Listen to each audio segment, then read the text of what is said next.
Well, good evening, and welcome to the Why Is It So Hard to Lose Weight webinar from the How You Diet. We're privileged this evening to have Malkmus as our guest speaker, and she's got a great presentation that she's put together for you. I know that you'll be excited to see the information. You know, weight loss is one of those things that I think so many people, including myself, struggle with. It seems like it's just a yo-yo sometimes, and you're going along doing well, and next thing you know, another 5 pounds jumped on. And you know, then there's people that just struggle with it, 10 pounds, 20 pounds, 30 pounds. And so this is a real important topic and some great insights tonight. I think you'll be really blessed by the information that's here. We have 3 lucky winners at the end of the webinar, so stick with us till the end. And we'll be doing a drawing for a How You Diet starter kit, as well as a weight control book that you'll be blessed with. So there'll be 3 lucky winners at the very end. Before we get started, I think we should open with a word of prayer. Dear Lord, we just thank you for this day and thank you for the opportunity to share this message of hope, health, and healing, Lord, with so many people. We pray that you'll bless our time this evening, that you'll give Ann the words to say, that we have no technical issues, and that we help people throughout the course of it. And may we honor you in everything we do. In Jesus' name, amen. Well, I have the privilege of hosting it tonight with my beautiful bride, Ann Malkmus. We love working together and teaching together, and normally when I'm hosting these, I'm speaking with somebody on the other side of the country. But right now we're sitting at our kitchen counter, which is really a cool place to be, and this will be a fun experience. But Ann has been with Howie Acres now for about 8 years, though she was a health minister long before that.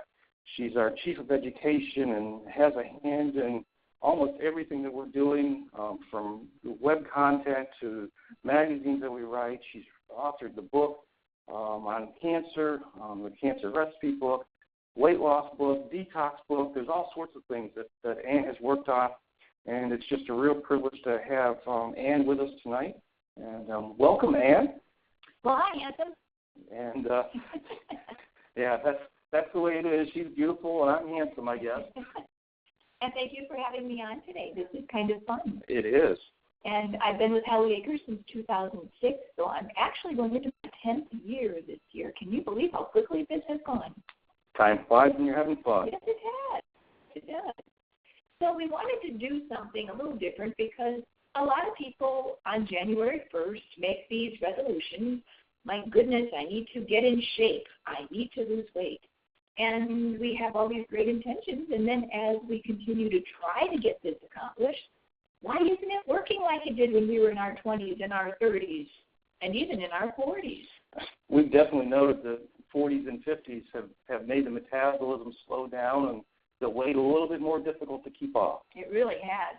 So what I put together tonight are some insights that many people don't even think about when they're attempting to lose weight. It goes so far beyond what most people think, which is just you have to eat less and move more. In fact, that is the case, but there may be some other variables that we need to discuss. So let's get started.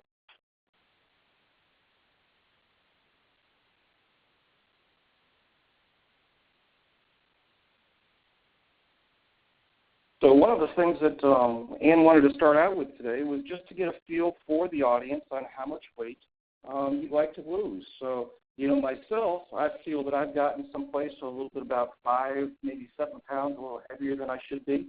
And so personally, my goal is about 5 to 7 pounds. But it's really great to see what the audience is, and it really helps Ann to figure out who she should be speaking to and helps to answer all the different things that you might have. So we really appreciate you participating in these surveys as it helps other people and really gives them something to look at and kind of gives us a gauge for where we're at. So thank you so much for your participation in that. And we'll be having them throughout this whole presentation. So what I've done is I found actually 22 reasons why people don't lose weight. It's kind of interesting because I don't know how I came up with the number, but I kept on finding different reasons. And I think it's imperative that we go through these and we experience these because sometimes one of these might work for you, some of them don't. The first one I came up with was, have you started a new workout plan? One of the things that Paul and I used to do was a lot more P90X. I don't know if you've heard of it, but it's a very, very incredibly intense workout plan. And I got so frustrated after the first several weeks because I gained weight. And Paul would comfort me, and he'd say, no, that's okay. He says, your body is getting used to the movements. You're actually building muscle, and we'll talk later about what happens when you build muscle. And in fact, you're supposed to be able to allow that to happen. So continue that plan and give your body much more time to adapt before you consider calling it quits. And that's extremely important for people that are on an exercise regimen. Number 2, it does take time. It isn't something, even though it's easier for us to gain weight, and it does not take time to gain weight. You can gain weight by looking at something. That's not the case, however. So if you're good for a few days and then you get upset and then you eat whatever you want after you don't see a true weight drop, you're never going to lose weight. So allow yourself the luxury of understanding that you have to stay focused on your plan and give yourself plenty of time.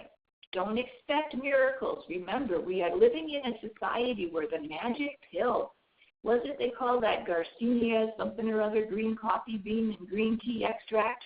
My gracious, if I took that, my heart would be beating forever. That's just not the magic pill that's going to work for everyone. So number 3, overestimating calorie burn. Never go off the numbers of a generic machine that will generate how many calories you've burned. They've got all these little devices now that say that even if you go on a treadmill, it's going to say this is how many calories you have burned. Rather, you would be better off investing in a heart rate monitor with a chest strap so you can get the most accurate calorie burn for your body. Number 4, would you believe you have difficulty losing weight because you're not giving yourself enough calories? If you starve your body will not lose weight. When you think about, back in the time when people did not have a lot of food, they were able to survive because their body went into survival mode. But you should not be doing that because that's detrimental to your overall health. Your body needs nutrition. You need the calories. Your brain needs it. Number 5, if you think you're going to deprive yourself and you know you have at least 10, 15, 20 pounds to lose, being too strict with your food will set you up for a food binge. So you must allow yourself certain treats in moderation. I'm not suggesting an ice cream sandwich or a burger, but if you think that you're going to just continue on a very strict, rigid pattern for month after month, it is highly unlikely that anyone can do that. So number 6, other reasons that you think you might not be able to lose weight is because both your parents might be rather heavy. In fact, there is a higher likelihood that you may be a little heavier as well, and it may be a difficult task because it is a genetic composition. However, you're not doomed in losing weight, and there is research that suggests that even though it's slightly harder, you can still lose it. Number 7, too little muscle. If you've been eating an extreme deficiency, you will lose muscle in addition to fat. Now, this is why we're suggesting that you've got to continue to eat, because you want your muscles to grow so they can burn calories, more calories than fat. Now, here's the interesting point. My husband and I will work out the same exact workout. He has a higher muscle mass than I have, and he can burn more calories much more quickly than I can. It can be a bit devastating, to say the least, because I'm still sweating my little heart out, but he's burned more calories. Another potential reason why people don't lose weight: check your prescription drugs that you have been on and see if weight gain is a side effect. You'll still be able to lose weight on most of those medicines, but sometimes those medicines and being on them will explain your extreme hunger. Some people have incredible amounts of appetite because of their medicine. Number 9, liquid calories. It's interesting because you may not be drinking sodas or alcohol or even fruit juices, but what are you adding to your smoothies? So even though you think it's a liquid calorie, it's entirely possible that the honey that you're putting in your herbal tea is something that you never even thought of. So what's a tablespoon of honey in a cup of tea? A lot of calories. And number 10, interestingly enough, and it does happen although it is rare, you may have a thyroid hormone issue or you may have a metabolism issue. But if you really truly feel as though you've done everything right and you haven't noticed any significant weight loss, you may want to consider scheduling an appointment with your doctor.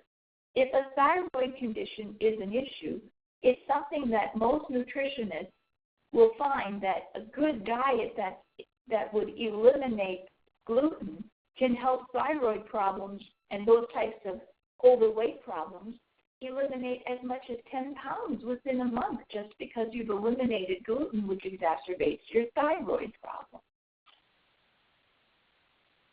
So Ann covered the first 10 of the 22, and which of these apply to you? As the ones that she's just covered, which, if any of them, which ones apply to you? And so, for me, it's like trying to make the time, take too much time. Sometimes that's too much. And then one of the things that I think that I do not good enough is I don't eat enough calories. So all of a sudden I'm trying to do run my body on too few calories.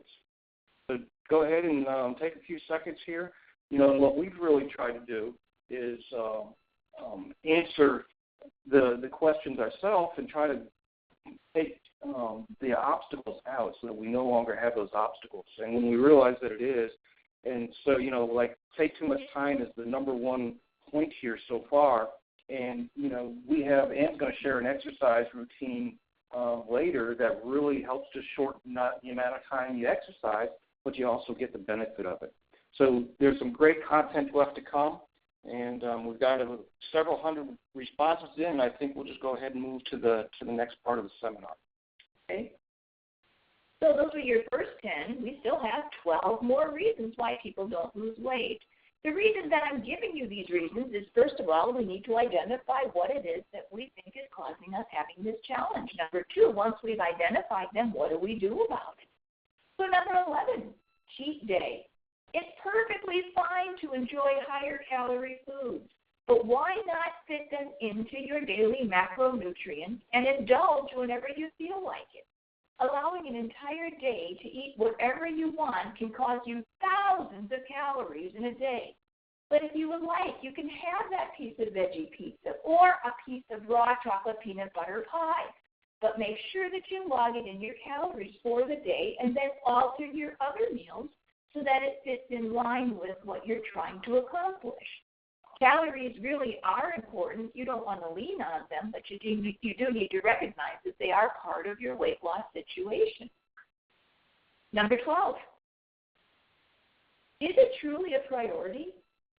If it truly is a priority, then you need to create a plan to help you lose the weight. First, you plan out your meals for the week, and you prepare your food and your juices on Sundays to ensure that you're eating healthy. Then, remember to bring your gym bag with you to work or schedule waking up early a few days during the week so you can get your workout in. One of the things we always say when people are sick is it's a multi-pronged situation. You have to look at different variables for people to recover. In this situation, it's really no different. If we want to lose weight, we need to take a look at several different variables, not just the one. Number 13, there's always going to be an excuse. Were you sick last week? Did you have to take your kid to a dentist appointment? Did you have to clean your house because you had company coming? We understand because we're just like you are. There will always be an excuse, and there will always be the desire to say, I'll start tomorrow. But you can't do that anymore because your health is at risk. So it's imperative that we get rid of our excuses. Number 14, Whether you're finishing your child's plate or you're sampling a new salad dressing or you're finishing the leftover smoothie recipe, make sure that you're checking that each one of these little morsels that goes into your mouth is accounted for. Oftentimes, we're so used to just kind of humming around the kitchen and grabbing a little piece of vegetable with hummus on it, or we'll go on and grab some ranch dressing with a little bit of a broccoli, and we think, oh, this is nothing. I'm having my veggies. I'm doing great. Problem is, when we're trying to lose weight, everything adds up quickly. I don't know about you, but I love to graze. Grazing is some fun part of my life because usually I'm sitting in front of a computer and I have to do something because I'm so bored always reading.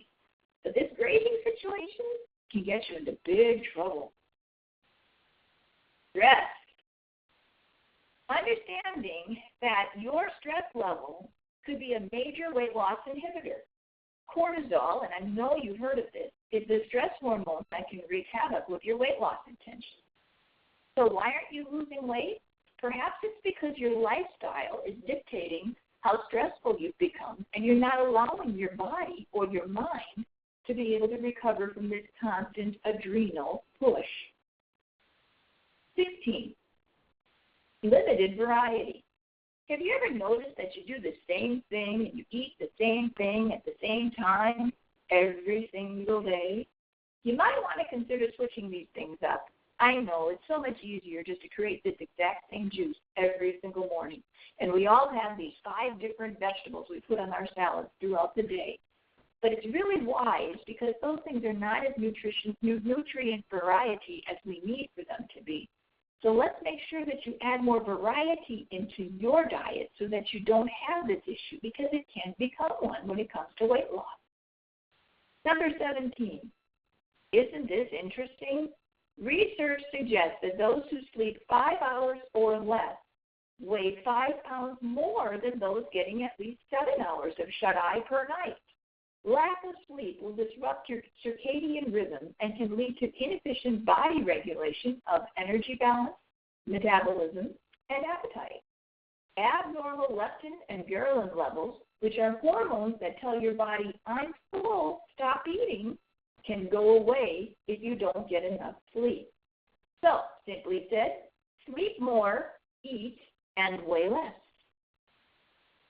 Well, Anne's given us a lot of different ones there, and I think half of those apply to me. That's fine. Yeah, I was giggling over here. Let's see. So, yes, I like to kind of binge every once in a while, so I should keep that a little bit more. Is it truly a priority? Oh, that one spoke to me. No excuses. Yeah, I'm always finding an excuse not to do it. Definitely the stress. I don't sleep enough. Okay, so I've confessed enough of mine. Push them on out there. But, one of the things that Ann and I do to help with the is it a priority is we really work on Sundays to try to set ourselves up for the week. And on our 60-day challenge, we put together a salad box that showed people how to create a salad in the refrigerator, actually a salad bar in the refrigerator. And so that's online, and we can get you directions to that, how to get started with that program. That's on day 3. But we like to juice on Sundays as well, so that when we start the week, we're already set up for failure. I see a lot of people have stress, and I think nowadays stress is higher on the scale for people with all the technology and all the responsibilities that we have. So really, really tough to keep all of these elements under control. It's almost like a full-time job. So, okay, Ann, you have a few more for us. I do indeed. So let's go on to number 18. You don't need a food scale to know that the most you should eat at one time is the size of one of your fists. If you don't cut back on your serving size, you cannot cut back on your weight. Another problem I have with my husband is his fist is twice as large as mine. That's not a problem. I have a major problem with that.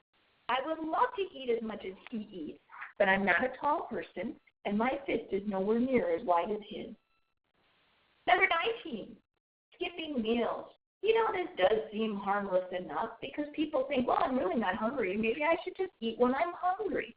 The problem is the next time that you eat, you are starving. So then you eat 2 fists or perhaps even 3. Or you may not even want to have the food that's been sitting there prepared for you because all of a sudden you're so hungry you're going to eat the whole refrigerator content. So it's okay to skip sometimes, but make sure to plan the following meals or snacks or juices so that when you do eat, you still maintain the integrity of your fist. And number 20, you're not juicing. We understand how important juicing is, and I think most of you who are familiar with Hallelujah Diet understand that the nutrients that are within these juices are going to make your body recover so much more beautifully and quickly. You know what's really neat about juicing? It helps with wrinkles. I'm not kidding. The idea behind this is when you lose weight correctly. You don't just go on these binge diets and take this green tea extract and green coffee beans, because that's what's going to cause some potential dehydration issues, which can cause wrinkles. So juicing is a beautiful way for people. I know it's a lot of work, but it will take you to the best level of health and weight loss that you've ever experienced. And number 21, so we got a slow metabolism. How many of us feel like we've got slow metabolism? Because your metabolism converts the food that you eat into the fuel, into the energy that you need. And as we get older, it's a lot more challenging because our digestion system doesn't work as well. We have considerably more toxins in our body, and so on and so forth. So we do have metabolism issues, and we recognize that as well. We'll talk about that in a little while. We have one more reason. But this reason is such a large reason that I think we've actually devoted a couple of slides to this one reason. This is something that wasn't around 50 years ago. But one reason why people have difficulty in losing weight is something called obesogens. These are chemicals that influence our hormones and can lead to obesity. What an interesting name. These chemicals really are not just causing us to gain the weight, they actually modify our genes and changing which ones get used and which ones don't. They may turn off genes that we need to keep us trim, or they may turn on genes that will make us store more fat and still feel hungry. We still don't know the full extent to which they will affect us, but one thing seems likely: obesity may no longer just be influenced by food and exercise. So some of these particular chemicals that I want to discuss, and believe me, this is just a small amount of what's going on in our society, are environmental pollutants. Secondhand smoke and roadway traffic, especially diesel fuel, can fully make difficulties in our weight loss because they will obliterate our hormone balance. Another one is bisphenol A. We used to call it BPA. Believe it or not, when this was developed as a synthetic estrogen. And as you know, it's used in a lot of plastics, food and beverage containers, and until recently, it was even in baby bottles and sports water bottles. And of course, BPA is in the canned foods and beverages linings. BPA has been linked to heart disease and diabetes in adults, possibly because it increases the risk of obesity. There have been studies of mice that have been exposed to BPA in the womb, and they found that these mice tended to put on more body fat after they were born. Another chemical that we need to look out for are the phthalates. They're another category of hormone-disrupting chemicals.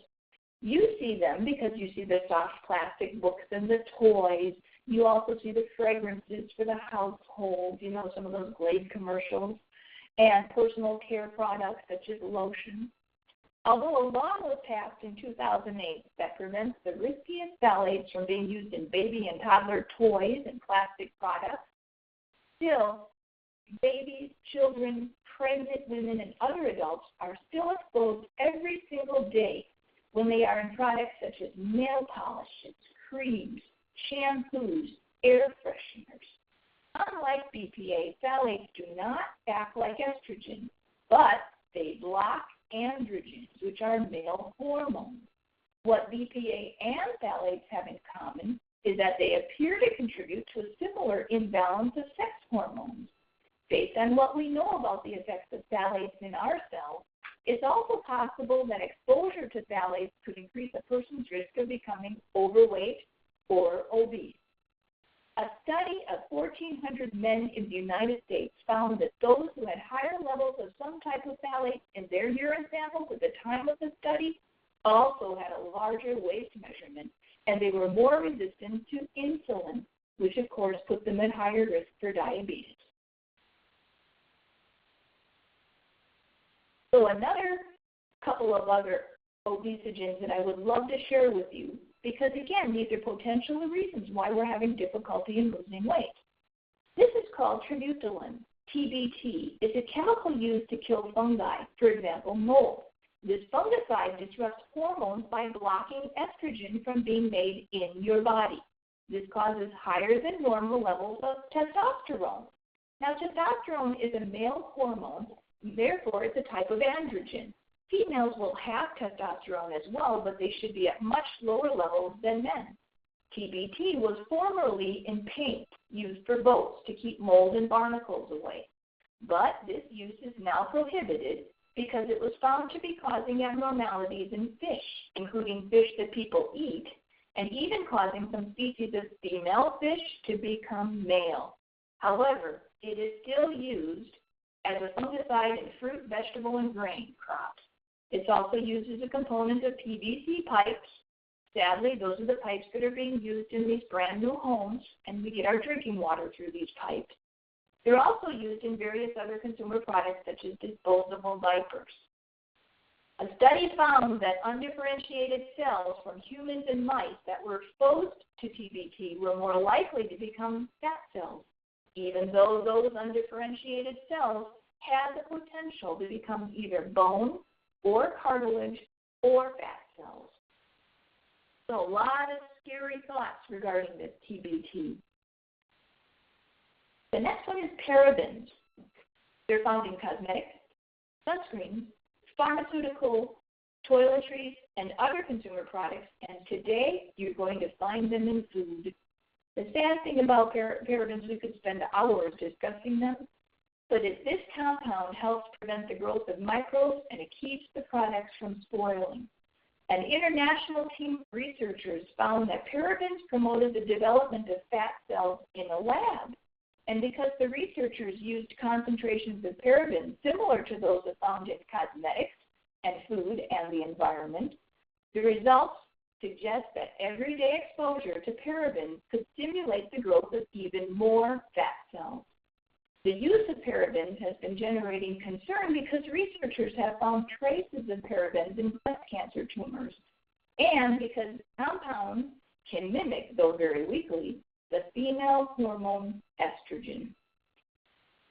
Finally, as many as there are tons and tons of other chemicals, you'll find that they will disrupt hormones, including those found in pesticides, in air near manufacturing facilities, trash incinerators. A study of people who were tested for various chemicals by the Centers for Disease Control found that people who tested positive for endocrine disrupting chemicals from pesticides and air pollution were also more likely to be overweight. As much as I wish we could all just say that we're pure, if we're breathing in the air, if we're driving behind a wheel of a car, chances are likely we are being exposed to chemicals every day.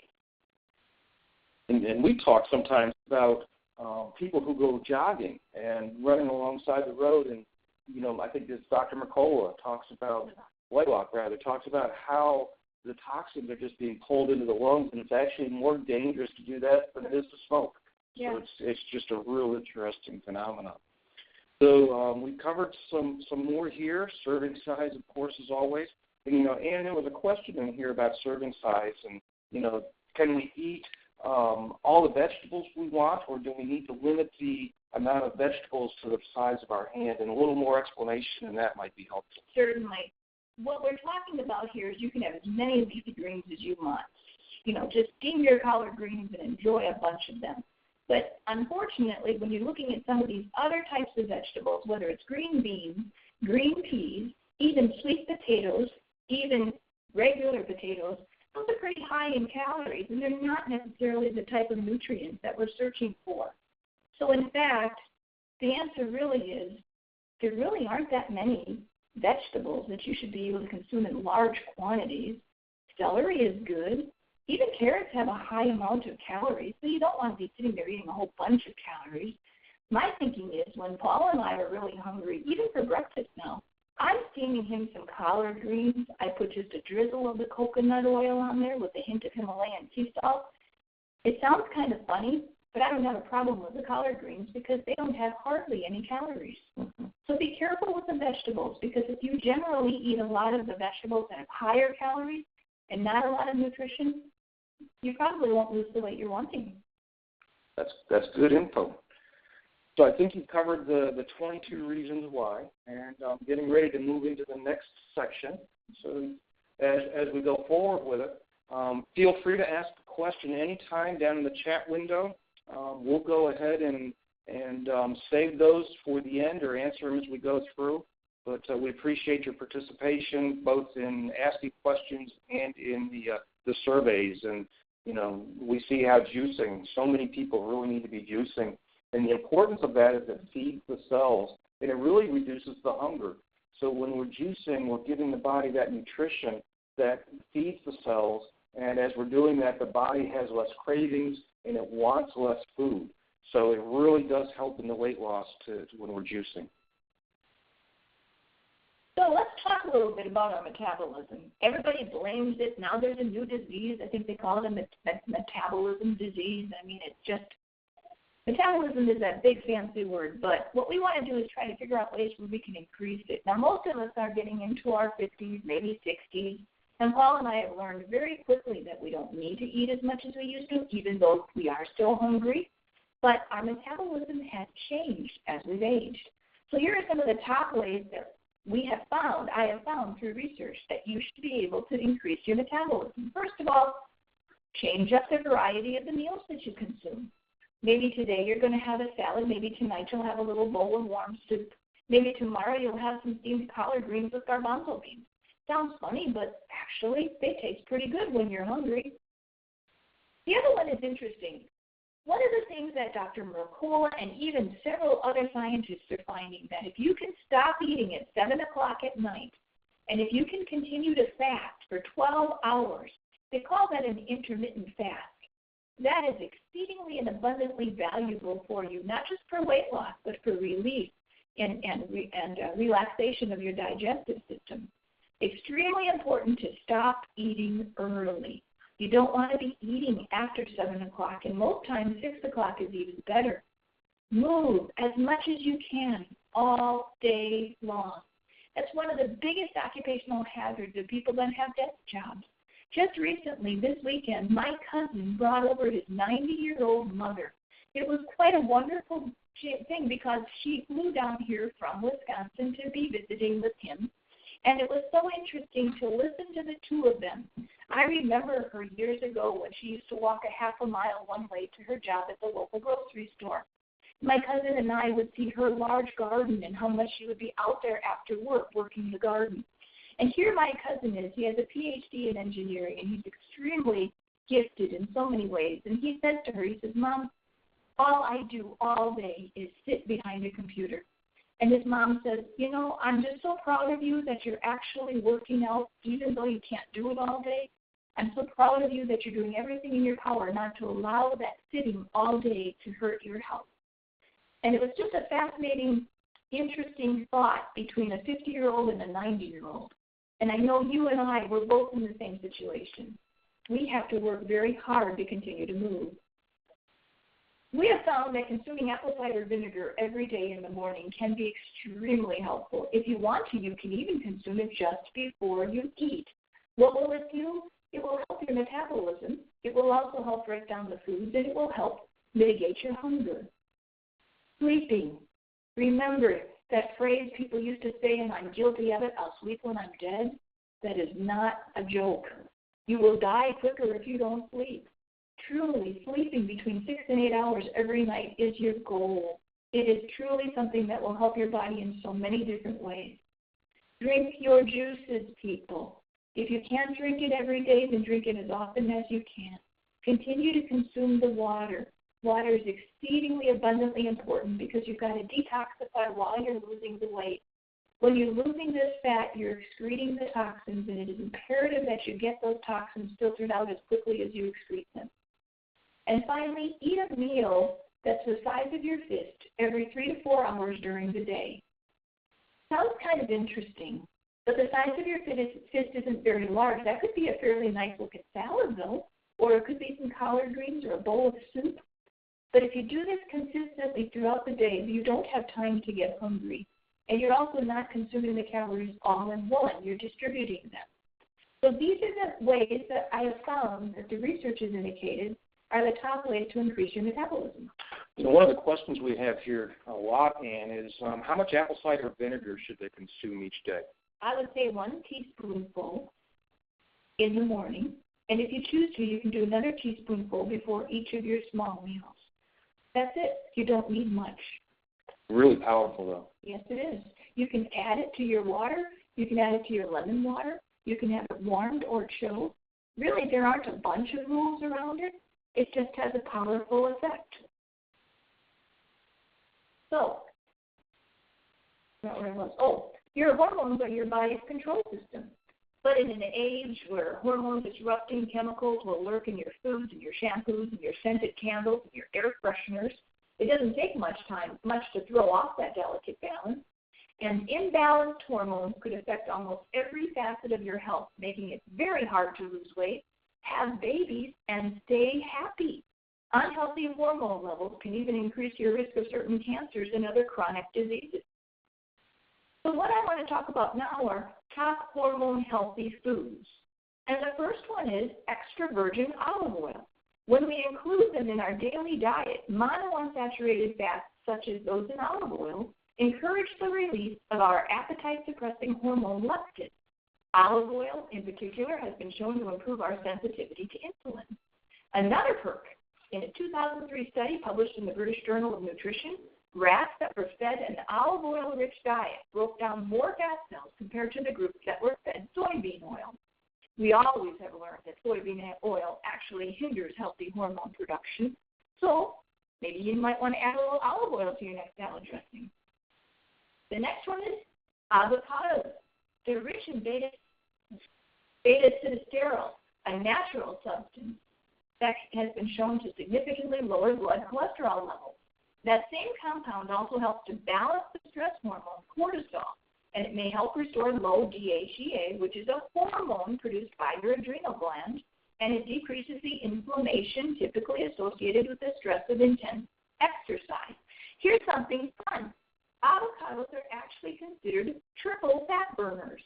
The healthy fat within the vegetable itself binds to the bad fats in your body and burns it, replacing those fat cells with its own. It is a complicated chemical process, but it does burn fat quickly, and it does help to boost your metabolism. So avocados also help protect your cells from free radical damage, helping them to keep them healthy. So avocados in your salad every day. Chia seeds. Chia seed is a gluten-free ancient grain that can be added to just about any food. On a per-gram basis, chia seed is touted to be the highest source of omega-3s in nature, and it also has the highest source of fiber. These little black seeds boost your metabolism, and they help to suppress appetite.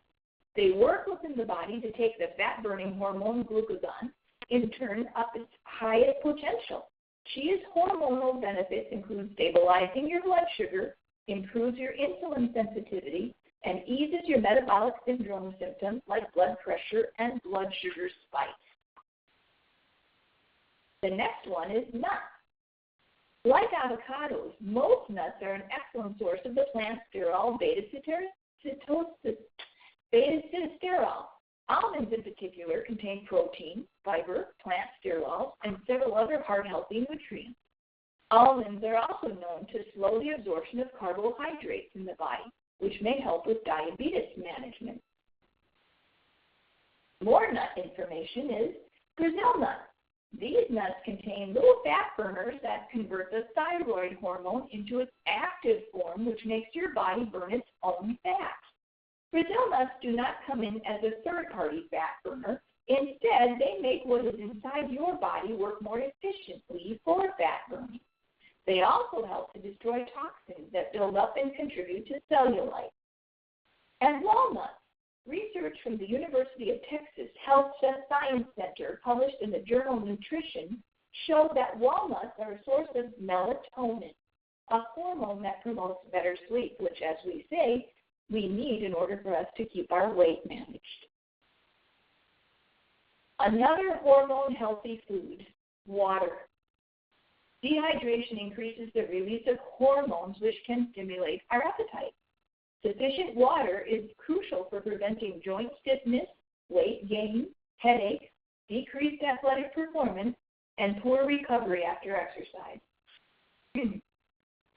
Berries are another hormone helper. Blueberries may help lower blood sugar levels and insulin resistance. As researchers in Canada have found in a small study, overweight men at risk of heart disease and diabetes drank 1 cup of wild blueberry juice every day for 3 weeks. Their blood sugar dropped by roughly 10%, and their insulin resistance also fell compared with that of control group participants who drank a placebo. The benefits may come from the effect of the fruit's high levels of anthocyanins on the pancreas, which regulates blood sugar by producing insulin. The next one is cinnamon. Cinnamon offers wonderful insulin-balancing effects. This fat-burning spice can be used in countless ways to keep you slim and healthy. It moves glucose into cells faster, which is one of the main ways your body burns fat, because it reduces how long insulin, a fat-storing hormone, has to stay in the body. It takes approximately 1/4 teaspoon of the spice for you to get any real health benefits. A study published in the journal Diabetes Care showed that Ceylon cinnamon could cause muscle and liver cells to respond more readily to insulin. The better response to insulin means better blood sugar balance and therefore less of the hormone insulin in your body. Oats. Oats are a good source of many nutrients, including vitamin E, zinc, selenium, copper, iron, manganese, and magnesium. They're also packed with protein and fiber, which can help balance blood sugar and insulin while reducing cholesterol and heart disease. According to the American Cancer Society, the phytochemicals in oats may also have cancer-fighting properties. Now we're going on to buckwheat. Buckwheat offers us an alternative to wheat, one of the most highly allergenic foods and grains we tend to most commonly overeat. Buckwheat is a gluten-free grain, making it an excellent choice for those with celiac or gluten sensitivities or food allergies, or anyone who's trying to be an anti-inflammatory detox. Buckwheat can be used as an alternative to rice or even served as a porridge. High in protein and low on the glycemic index, your body releases less insulin after you eat buckwheat compared to starches like rice or wheat or corn. Another hormone-healthy food is spinach. Do you eat spinach? If you don't and your goal is to lose as much body fat as possible, then you may want to start incorporating more spinach in your diet, according to a recent study performed at Sweden's Lund University. In the study, 38 overweight women consumed either a beverage containing 5 grams of spinach extract made up mostly of the cell membranes from spinach stems or a placebo prior to breakfast each day. At the end of the 3-month study, the spinach group lost 50% more weight. Researchers credit the increased weight loss to an overall decrease in calorie intake, as a compound in those spinach stems known as thylakoids has been shown to reduce hunger, particularly cravings for sweets and fast food, by up to 95%. Thylakoids work by slowing down the digestion process, giving intestinal hormones time to communicate to the brain that we are satisfied. Naturally, if you're feeling more satisfied, then you won't fall victim to the regular snacking on all those foods. That means weight loss and a flatter stomach. The next one is pomegranates. Researchers at the University of Wisconsin have shown that pomegranate extract has anti-cancer, anti-inflammatory, and antioxidant properties that are effective in suppressing cancer of the skin, breast, and colon. The most powerful estrogen in the body, estradiol, plays an important role in the origin and development of breast cancers, most of which are hormone-dependent in their early stages. Pomegranate possesses natural compounds that inhibit the enzyme in women's bodies that converts that weak estrogen, estrone, into its most potent metabolite, estradiol. So the next one is herbs and spices. Herbs and spices add more zest and flavor to our meals, and they offer hormone-balancing effects as well. All of these different herbs and spices can promote healthy hormones, even turmeric, also known as curcumin, and we'll talk about that in just a few minutes. Well, it's amazing how many foods that God created that actually help to balance the hormones. And we've got a question here: which hormone-healthy foods will you incorporate in your diet? And so I love avocado. That's like one of my favorites. And I love nuts and berries and oats. Somebody asked how to incorporate buckwheat. What are your thoughts on incorporating buckwheat? I would use it as a porridge for my morning breakfast. I use quinoa as my porridge, but buckwheat actually has got more hormonal health potential than quinoa has. Mm-hmm. I would easily do that. Or you could cook it and you could use it instead of rice. And if you're using chia seeds, do you need to soak the chia seeds? I would definitely soak the chia seeds. And if somebody has diverticulitis? Then we probably want to start with a small amount to ensure that it is not going to cause them any problems. Mm-hmm. But by all means, you would want to soak them first. Yeah, it softens them up and makes them much more easily digested. Mm-hmm. Well, thank you for your comments here, and we're going to go ahead and keep moving. So we talked about the foods that will help people with their hormone issues. Let's talk about supplements to help you lose weight. Several hormones we said are needed to manage your weight. While thyroid hormone plays a definite role, you might find it interesting that magnesium and chromium are very important to break down the cellular insulin resistance that will cause high blood sugar levels. Chromium. Studies have found that chromium supplementation provided a slight reduction in body fat and an increase in lean body mass. Niacin has been shown to improve the metabolic enhancing effects of chromium. Magnesium. Scientific literature has determined the great importance of magnesium in regulating carbohydrate metabolism. It is involved in a number of enzymatic reactions required for cells to uptake and metabolize glucose. Deficiency in magnesium causes insulin resistance as well as elevated blood sugar levels. I take 4 magnesium every night before I go to sleep. Not only does it help me with this, but it also has this wonderful capability to help me calm down and get better sleep. And for me, I need that at night. Another supplement is conjugated linoleic acid. Numerous studies over the years have consistently shown that CLA has a strong ability to reduce body fat while maintaining lean muscle mass. And this next one we have heard so much about, curcumin. Cumin powder can help jumpstart weight loss, decrease body fat, and improve unhealthy cholesterol levels naturally. Researchers at Iran University of Medical Sciences randomly split 88 overweight or obese women into 2 groups. For 3 months, both groups received nutritional counseling and decreased their daily intake of calories by 500. But one group was also eating 3 grams, which is equal to a little less than 1 teaspoon of cumin powder every day, swirled into 5 ounces of yogurt. The same yogurt, minus the cumin, was also prescribed to the control group. Now, here's what happened after 3 months. Members in the curcumin group lost 3 more pounds than those in the non-cumin group for a total of 13 pounds weight loss.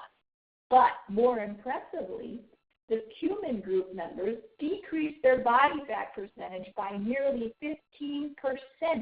That's almost triple the 4.9% loss posted by the control group. Apparently, this is due to the addition of the fat-burning spice. And, of course, they had internal benefits as well. The humans group level of harmful blood fat, or triglycerides, dropped by 23 points, while the control group decreased only by 5. And cumin eaters also knocked an average of nearly 10 points off their bad LDL cholesterol reading. And the control group shed only about a 0.5 point in that category.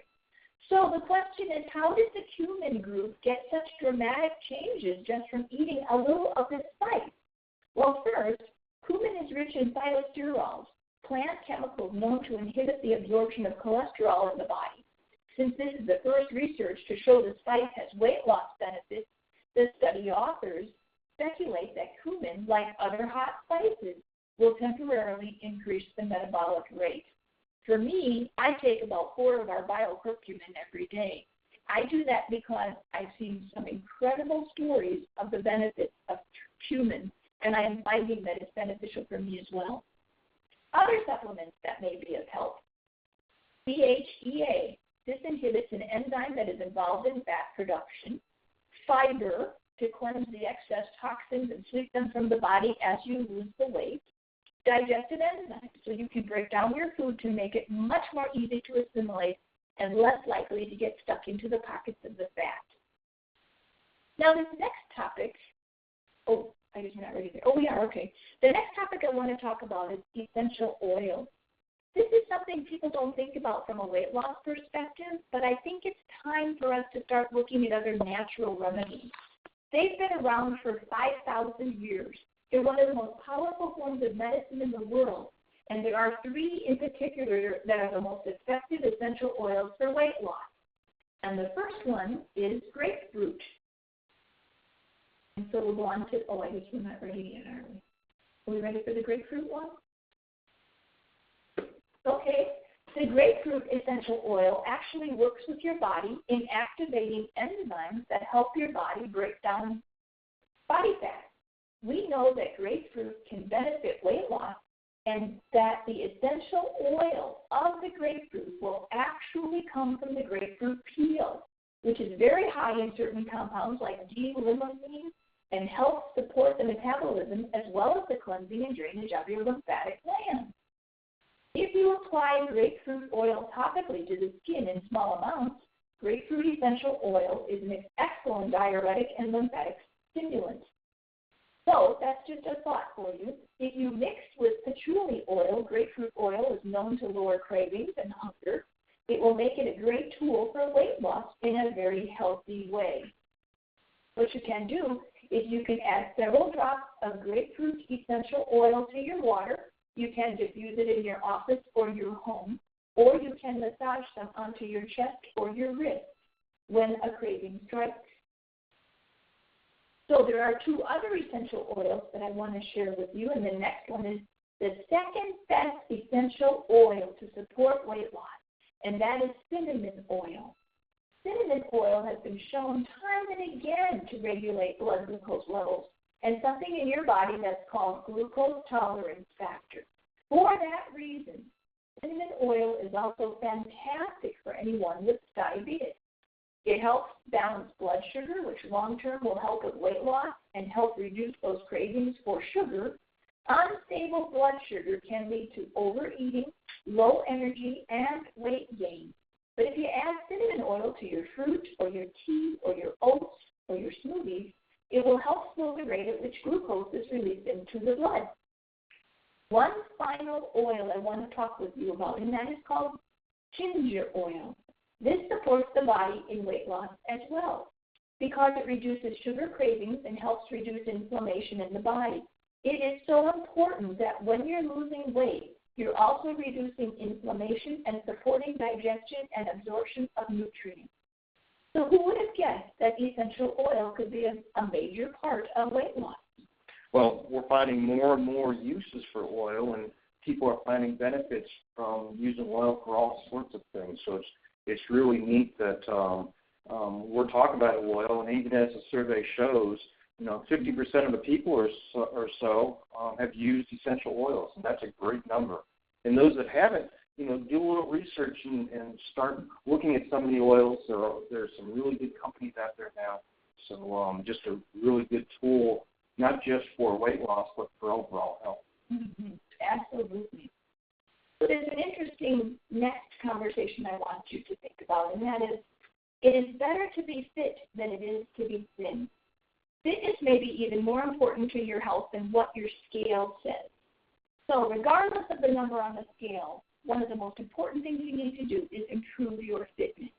The latest in a series of studies by researchers at the Cooper Institute in Dallas as well as a meta-analysis of other studies, have found that people with higher levels of cardiorespiratory fitness, which, by the way, that is a measure of how much oxygen your body uses while you're exercising, have less chance of early death than those with lower levels, even if they're considered overweight or obese.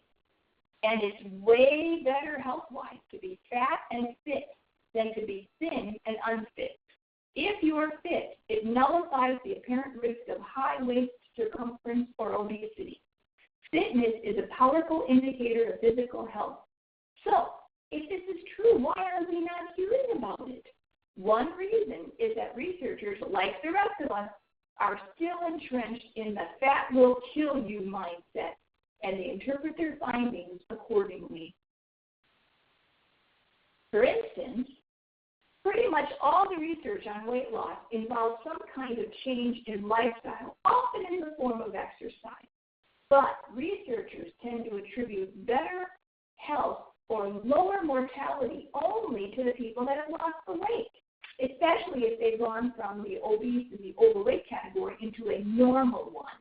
But what these researchers fail to explore is that it might be the exercise and the better fitness results that make the difference rather than losing the weight itself. I, for one, really appreciated that because it says that you don't all have to be a size 4 or a size 6 to be fit. Some experts believe that fitness accounts for some of the more puzzling findings on weight and health, like the so-called obesity paradox, that among sufferers of chronic diseases like type 2 diabetes and heart disease, fatter people fare better and live longer than the thinner ones. Fitness seems to mitigate the relationship between fatness and disease prognosis. It looks like it's more important to maintain your fitness than your leanness. We don't fully understand exactly how fitness, weight, and health interact, but it is clear that fitness is a crucial aspect of good health. So this year, resist the temptation to put yourself on a potentially damaging diet and find ways to get a little more active instead. So we're going to move from that into how do we become more active? What are the top exercises for fitness and weight loss? Cardio and strength. So let's start with cardio. The American College of Sports Medicine reports that you can elevate your metabolism for up to 24 hours after you finish exercising by doing one little twist to your exercise routine, and that's called intervals. All you have to do is inject brief periods of intense effort into your regular walking or running or bicycling or swimming or elliptical. The intensity effectively resets your metabolism to a slightly higher rate during your workout, and it takes hours for it to slow down again. You know what that means? That equals ongoing calorie burning long after you've showered and toweled off. How nice is that? Another example is if you're a walker and you typically exercise for 30 minutes. Try adding a burst of jogging for 30 seconds every 5 minutes. As you become more fit, you can increase the interval length to 1 minute, and then you can decrease the walking segment down to 4 minutes. For the biggest metabolism boost, you will want to make sure that the interval portion will leave you breathing hard. And in my case, that doesn't take much. 30 seconds, 1 minute, I'm pretty much breathing hard. So the next type of the best top ways of staying fit and losing weight is strength training. While your heart and other organs demand fuel around the clock, there's very little that you can do to increase their metabolic needs. However, your muscles, which also require constant feeding, are changeable. You can make them bigger, and then they will demand more calories day and night. With the following essential moves adapted from findings by the American College of Sports Medicine, you can target all the major muscle groups in your body. You should be able to get through the entire routine in less than 30 minutes. If you can do this 2 or 3 times a week, your muscles will turn into furnaces that will burn up extra calories before your body can convert them to fat. So, chest, shoulders, arms, abdomen, biceps, thighs, buttocks, triceps, legs, backs, and shoulders, those are the areas that you're going to work And when you do, they're going to help you not only to lose the weight, but strengthen the muscles, including your heart. And what's really interesting about the strength training is it really helps to strengthen the bones as well. So there's a direct correlation between having stronger bones and strength training exercise. So we have a survey here. How many times per week do you exercise? And there's quite a few of us that could put a little more exercise into it. We try to do it, 4 to 5 good times a week. Sometimes we are able to get even 5 or 6 in, and then there's other weeks where we just don't quite make it, and we get 2 or 3. And sometimes I'm sad to say some weeks we just don't exercise, and it's because of all of those excuses that we put in the way. So actually, Ann and I have made a commitment for the next 3 months to just really buckle down and try to get exercise in every day for a period of time. So that's kind of our February, March, April commitment that we've made for improving our health. No excuses. No excuses. But I'm looking at your numbers, and it looks like other people have a difficult time bringing movement into their lives as well. Yep, definitely. So there's an app for that. I've heard that so many times. But believe it or not, there are now digital opportunities for us to be able to use ways, whether it's our cell phone or our computer or different devices. Remember the good old pedometer? Well, I want just to show you quickly some of the digital ways that are out there, because until I did this research, I had no idea all of the different methods that are used for people to continue to stay motivated.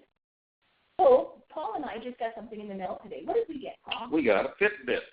I don't even know how to use that thing yet. No, but it'll be fun. All it is a device. It looks kind of like those kind of not watch. It looks like a watch, and you put it around your arm. And I couldn't tell you exactly what it is, but I can tell you that right now we're going to go through several different devices and phone applications that I don't know if you ever knew they were there, but I sure didn't. So what I did is I found some researchers who have done all of the work, and they tested a whole bunch of different apps for effectiveness and boosting your motivation. They analyzed all sorts of different stuff, and they found the best ones, and that's what we're going to show with you today. So the right apps actually really do help. Lack of encouragement, support, or companionship from family and friends has been identified by the U.S. CDC as a major barrier to physical activity. And it's really true. If I didn't have my partner sitting there working with me, I don't think I would work out this hard. So you need to find some sort of a virtual coach or a social media area where you can be supported, and it will boost your motivation. So let's see what this looks like. The best apps featured options to set goals, track performance, self-monitor, tailor feedback, and the top ones are what you're going to find next. But we recommend starting with ones that are free or offer free trials because, frankly, it's not a whole lot of fun to be able to spend money on something you really aren't going to use.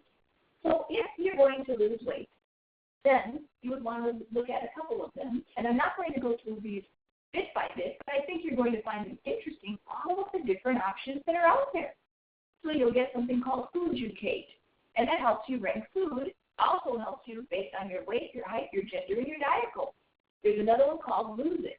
You can create your own weight loss plan based on your goals, and you'll track your calories, and it comes with iPhone or Android, and you can connect it with other users. And it's just amazing how fascinating this stuff really is.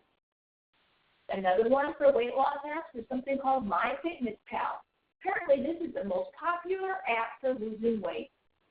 So you can enter the food you're going to consume, and it'll tell you how many calories are on it. You can create your own custom profile, set your own goals for diet and exercise. Fascinating what is out there for people to be able to use. The next one is the MyFitnessPal calorie counter. You can use a barcode scanner for that one. Keeping going, you've got the Noom Coach. This is where you track your calories, your exercise, and of course it's keeping you motivated through feedback, articles, and healthy recipes. Then it goes on to one called Pact. This is where you're actually creating an agreement with yourself for a sum of money to reach certain points. The nice part is you actually earn the money, provided that you accomplish your goal. You're not going to make a lot of money on it, but at least it helps motivate you. Then there's one called Diet Hero. If you don't want to sit and count the calories, this is an interesting alternative because it makes the annoying activity a smart meal planning method. So you're writing the foods that you like, and it will tell you how to consume it or what to do with it. Anyway, that's just another option. Now, those are your weight loss apps, but if you're trying to become, am I ready? You're fine.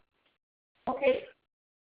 So which one of these following exercise apps do you like? So not ones that you use, but those that you've liked. And if you haven't used any, or you don't like any of them, just skip to the results. But it really gives the other participants here an idea of which one really works and helps them kind of go in a direction. So your participation in this will actually help the other participants.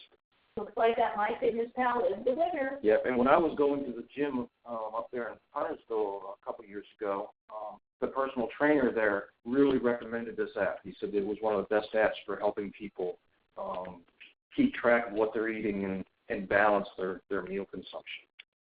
So onward, those are the weight loss apps. Now, if you're looking to track your fitness level, then there's this little device that you can purchase called a Fitbit. That gives you a weekly summary of your calories burned, how many miles you've logged, have you gained weight or lost. There's so much more to this Fitbit. Then there's Fitocracy. It increases your motivation by encouraging you to share your progress on social media, because you can, as anybody's on social media now, you know people are talking about everything. Then there's the Map My Fitness, so you get your calorie burning, you get your workout tracking, and it also syncs with other devices that makes it much more friendly. Then there's the Nike Plus Running. You'll get indoor and outdoor run tracking as well as audio feedback when you're running, and it helps you pace yourself and your calories burned. You do have to use a device that you have to purchase for that. Then there's a Run Keeper, so you also have this that syncs with 70 other apps, and this is just for your fitness level app. And there may be even more. There are more. Here are some more. There's one called Runtastic. How many calories have you burned? How far have you gone? How fast have you gone? And it goes into so many different, it tracks your route on a map so you'll know where you are and how far you have gone. Then there's Run with Map My Run. It tracks indoor and outdoor aerobics and resistance exercises. Then there's Strava Running and Cycling. You can compare your performance to your friend's performance on social media. So all of those are just different examples of different apps. Mm-hmm. And again, we've got a little survey here so you can help other people. One that I've used is Runkeeper, and I find that really has been one of the fun apps that I have, and I'm looking forward to really using Fitbit. I've never used that before, so I'm kind of excited to give that a try. Looks like other people have used Fitbit. Mm-hmm. I've heard some great things about Fitbit, so I'm really anxious to try it there. There's one other one that I want to share with you in the next one. And it's called 7-Minute Workout. Very interesting. If you're busy and you don't have a lot of time, this is probably the easiest way for you to get into it. And we found this, about a year ago? Probably, yeah. On the New York Times for some reason.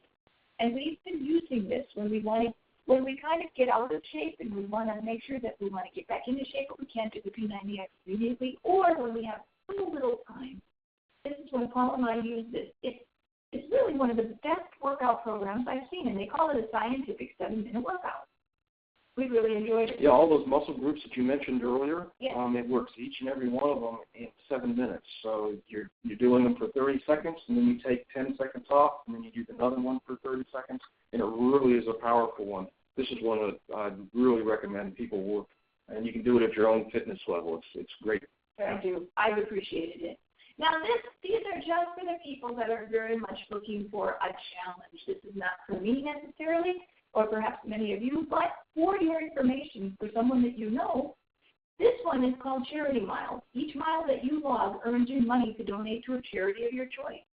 Very interesting thought on that one. Then there's Couch to 5K. This one is for people who don't get a lot of physical activity. However, in 3 months, their virtual coaches and training plan will prepare them to run a 5K. Those are pretty amazing, really. And I think we have another 1 or 2 left. And these are Runtastic 6-Pack Abs Trainer. You can choose from 20 different core strengthening exercises that will help you achieve a more toned tummy in just 10 weeks. And it gives you all sorts of guidance and all of that. And finally, then there is the Zombies Run. What better way to get your cardio up than by avoiding zombies while you're completing an adventure mission? You know, it takes all kinds, And what we found is that there are all kinds of apps for people that want to do something, but they need to be motivated differently. Mm-hmm. So we got another quick survey there. Which one of these apps have you used, or do you like rather, so that somebody else can work with it? And you see a lot of people have used this scientific 7-minute workout.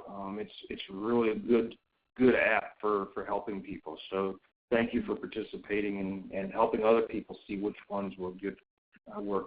I've also known people that use the Couch to 5K, and they've had some really good success with that. They've even gone on to run some half marathons after they've done the Couch to 5K. So that's awesome. Yeah. So it's pretty cool. So really there is no reason that people cannot find a way to get fit. If you take a look at technology, allow it to become your friend. So we're going to conclude with a few short ways let's just kind of put it all together in perspective. So what are the best weight loss practices? Well, research from the National Weight Control Registry tracked people who have lost at least 30 pounds or more, and they have kept it off for 5 years or longer. And what they have found is that most of these people walk 60 minutes every day, and they eat breakfast, and they weigh themselves every day, and they maintain their diets regardless of what is going on in their lives. That tells me they're managing their stress. They maintain food journals. Believe it or not, people write down what they've eaten because later on they'll read it and they'll say, oh my gosh, I didn't realize how much I have eaten. And rather than focusing on calories, just remember that calories still do count. And notice that out of these, not all of these are food behaviors. So we need to have stress management behaviors. We need to be moving. And there are other behaviors that are not just about food in order for people to lose weight. So it is more than the size of your clothes. It has nothing to do with the size of your clothes, but it has everything to do with your heart, your lymphatic system, your lungs, your liver, your kidneys, your pancreas, and the 300 trillion cells that make up who you are. So don't give up. It takes time, patience, hard work, sweat, a little bit of hunger, determination, and detoxing. And finally, I'd like to share with you what this gentleman that I know says all the time. And he says, nothing great becomes great without overcoming great resistance. And it would be something that you and I and many, many people out there would be so thrilled to be able to lose that last 10 pounds. And there's great resistance, but we can overcome it. Mm-hmm. So, Ian, you gave us a lot of information. There's a lot of areas in our lives that we need to focus on as not just to maintain healthy weight, but also for improved health. And so, if you just go ahead and, which areas do you plan on working on? Myself, I'm going to be doing more juicing. I need to work out my sleep a little bit better. Probably work on a little more water consumption. I'm not doing so great there. I'm working the digital motivation. I have quality supplements. And, the hormone-disrupting chemicals, they're all about us. We really don't realize what they are. So that's some of the ones on the top of my list.